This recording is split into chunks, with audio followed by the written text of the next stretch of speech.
I don't really know what I'm doing here, but I'm just trying to make a vlog. I suppose my video skills aren't too good.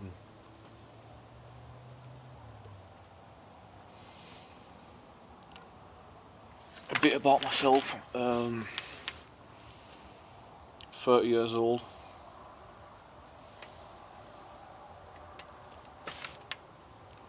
My dad, who I got on really well with, I used to go and see him every night, suddenly died. 57 years old. So that was on New Year's Day 2025.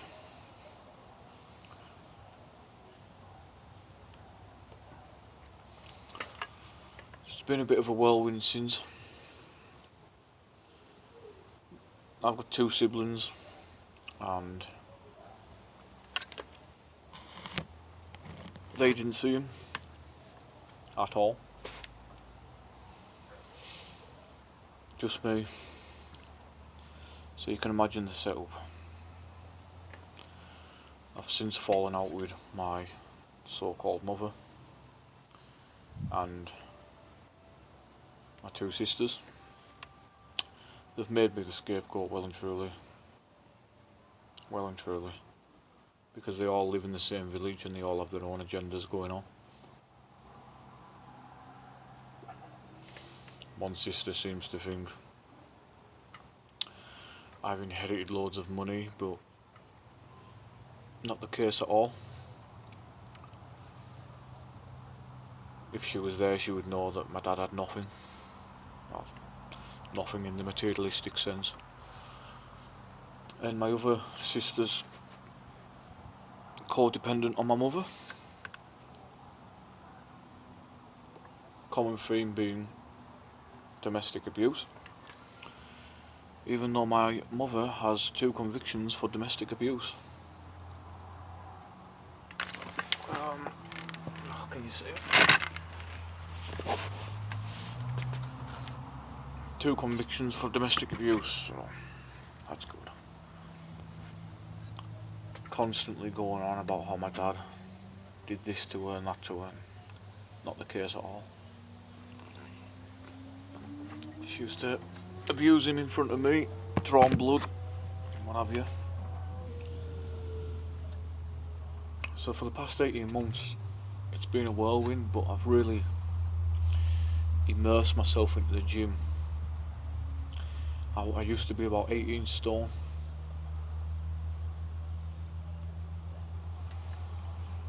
Was about 18 stone this time last year, yeah. Got down to 14, practicing that body game. And it is true what they say. I didn't believe it at the time. I wanted to get healthier basically. I had like a strongman physique. I've now gone down to that sort of athletic look. I would say I'm about 14% body fat right now. Maybe 15, I'm not sure. But I do know what I'm doing in the gym. I'm trying to get that V-taper look. Oh. But it is true what they say. The women love it. I couldn't believe the amount of options I was getting. Once I hit that threshold of, I would say it was 17% and under, body fat wise, I could not believe it. I still can't. But that comes with its own problems as well, because everything's easy come, easy go. So I took up reading, but I'm sure I've got some sort of ADHD or something, or autism or something, because I'll get halfway through a book and go on to the next book. And yeah, never finish it. But this vlog is mainly about being made the scapegoat. Every little thing that you do, I mean, it got back to me that they're all in the same village. They all live together in the same village. not under the same roof, but in the same village, and it's a small village. And it got back to me, they were talking about me, making up lies, and it was just blatant lies. It's almost as if my mother's a narcissist. I know everyone's a narcissist these days, but my mother's a narcissist,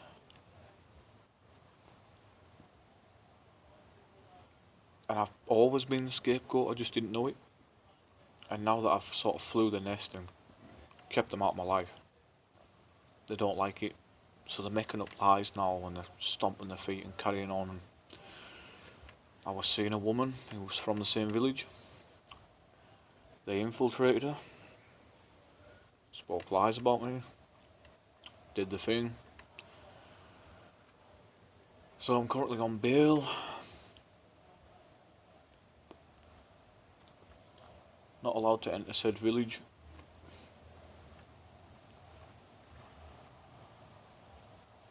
Because I went and kicked off. I didn't harm anybody. I smashed a few plant pots. But they added the lies in like they do. Said I was sending threatening messages and said it was ongoing. I was locked up for a good 12 hours. But I hope this video gets out there because there's bound to be someone that's in the same position as me. When you feel the whole world is against you, and it's sort of comforting in a way. It's comforting in a way, becoming the villain. Because you know where you stand. I've became the villain. I'm not perfect. No one on this God's earth is perfect. But I've became the villain for things that aren't even true. And you become it when people are going at you for that long and saying this about you and that about you. You become what they say. It's a strange law of attraction.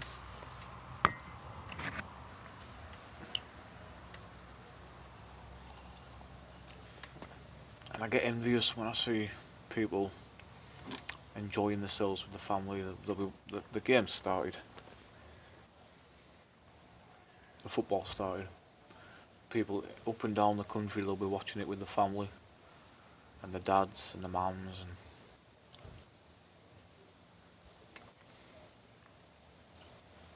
I haven't got that. And people say there's no smoke without fire. Basically, I fell out with them and I told my mum a few home truths and she didn't like it, so she cut off contact. I didn't threaten her. I didn't do what a lot of people have done and beat her up or burgle a house or anything like that. She just couldn't handle the truth, so let's sabotage him. Let's get him back.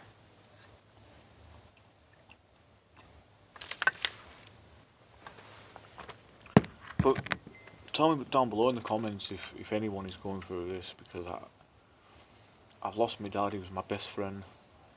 I had to sort it all that out by myself, his house, and he was a hoarder and he was a drinker and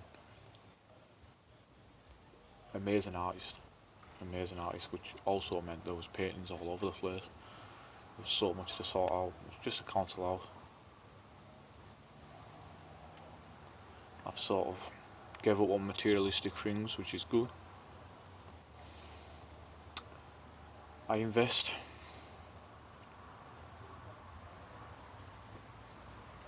Try and live frugally just because that's the way I like it.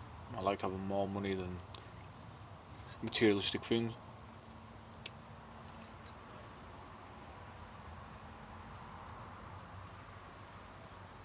But who are they so moral? What gives them the moral right to judge me? My mother is 51 years old. She has lived a life, and she has lived a life of immoral deeds and moral deeds and immoral deeds and debauchery, and she's lived a life like everyone else, but they point the finger at me. For every finger you point, there's three pointing back right at you.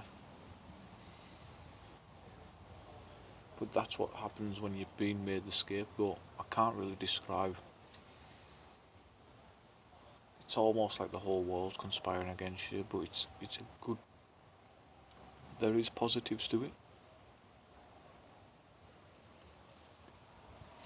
because you know where you stand, and you know you can be the villain and disregard people and act a certain way because that's what people expect of you.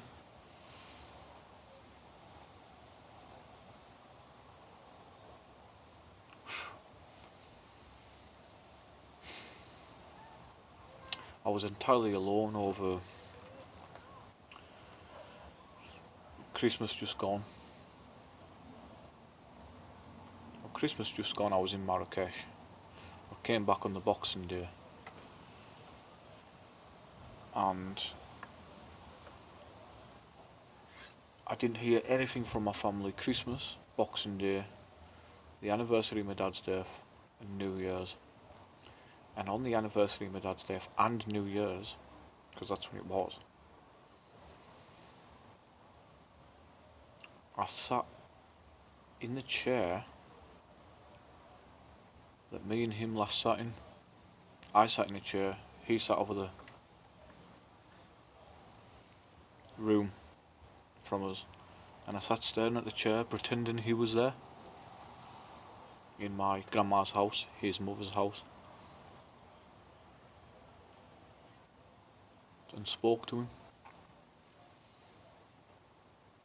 And not one family member got in touch.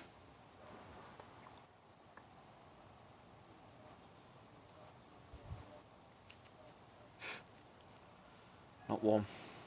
Bear in mind, I'm not a violent person. I haven't beat anyone up. I haven't physically harmed anybody. I was waiting. I had my phone on. I was waiting. No one got in touch. I was blocked by them, by the way. They blocked me. So for all you guys, you should have got in touch with them. I couldn't. I was waiting for them to get in touch, but they didn't. And then I turned 30 in the February, and they still didn't get in touch.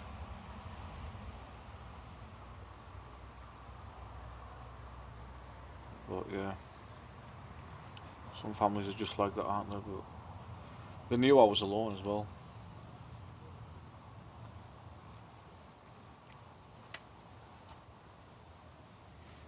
But I'm trying to get my own place. I'm trying to move out, get my own place, and I'm trying to move on. But certain things just keep pulling me back and pulling me back, and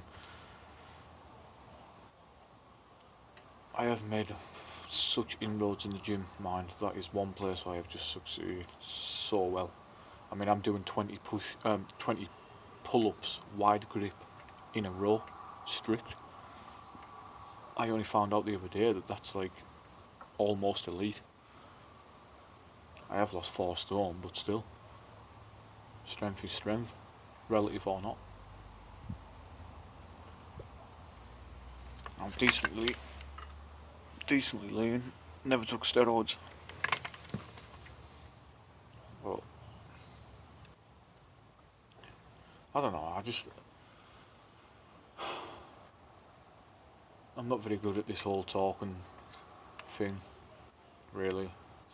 Maybe I sound a bit retarded, like I'm retard maxing.